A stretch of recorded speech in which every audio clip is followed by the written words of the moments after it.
I've been a dance teacher all my working life and also an examiner for all grades and medals and the dance teacher's professional examinations.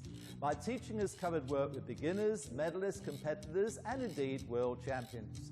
I must say it's a great job. It brings a lot of pleasure to the dancers and myself. Now let me introduce the couple who are going to show all the figures to you. Runners-up in the European Professional Latin American Championships, Matthew and Nicole Cutler.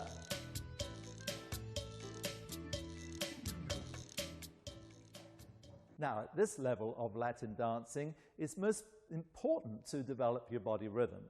So here I suggest you always start your practice with a warm-up and exercise session. So we stand with feet together and we're going to transfer the weight from foot to foot, feeling the hip rotate backwards over the standing foot. Ready? And 1, 2. Now change the weight to the other foot with the hip rotation in the opposite direction. And 3, 4.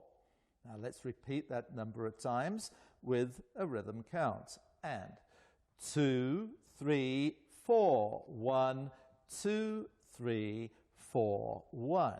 Good. Now with the cha-cha music using a slow count. Ready? And 1, 2, 3, 4, 1, 2, 3, 4, 1, 2, 3, 4, 1. Now the upper body also plays a very important part in advanced Latin dancing, and it's perhaps a good idea to start this as soon as you've understood the basic hip movement as we've shown in our previous video. Stand with the feet apart, with the toes turned slightly out, and center the body weight between the feet.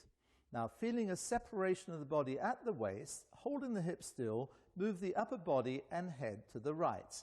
And 2, 3. Now to the left. And 4, 1. Repeat this a number of times. And 2, 3, 4, 1, 2, 3, 4, 1. Now, have you got the feeling of the movement?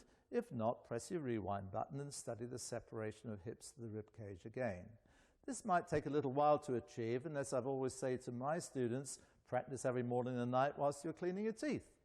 Once again, to music with a slow count. 4, 1, 2, 3, 4, 1, 2, 3, 4, 1, 2, 3, 4, 1. Now let us exercise the hips and the upper body together.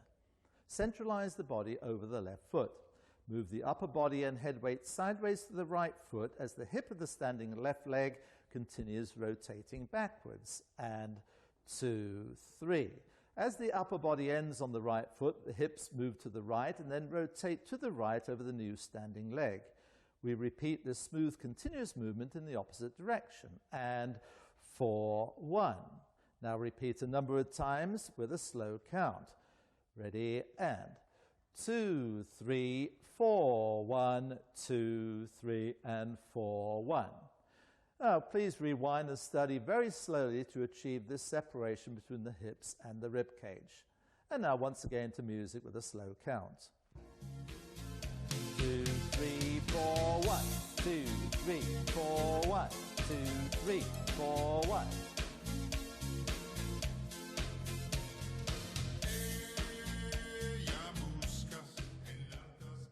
Another important aspect of dance is the connection between the partnership. So here we'd like to study the hold and eye contact. Now the close hold we described in detail in our previous Time to Dance video. So here we're going to show the open hold position. Here you can see the hold in open position. The joined hands are held low, about waist height, with a light but firm grip of the lady's hand through the man's thumb and finger pressure. Also the shape of